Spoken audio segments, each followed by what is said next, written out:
সহজে ভেঙে পড়লে কী করে হবে? এসএসসি যদি হবে না, এত করলে হবে না। পরিশ্রম এমনভাবে করো যেমন অপমানকারীরাও তোমার সামনে দাঁড়াতে লজ্জা পায়। ঠিক আছে, তাই বলছি স্বপ্ন একটাই, নিজের পরিশ্রমে নিজের স্বপ্ন পূরণ করো, নিজের পরিশ্রমে নিজের স্বপ্নটাই পূরণ করো। তাই এত সহজে ভেঙে পড়লে চলবে না। No pain is no gain. ঠিক আছে, সাকসেস পেতে গেলে কী লাগে জানো? অপমান।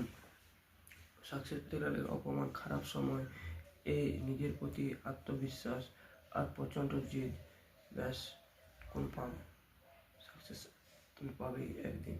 তাই বলছি 17 থেকে 23 বছরটা এত সহজ না। তুমি বন্ধু হারাবে, তুমি ব্যর্থ হবে, তুমি বাস্তব তোমাকে আঘাত করবে। ঠিক আছে, তাও তোমাকে নিজেকে সামাল দিতে হবে।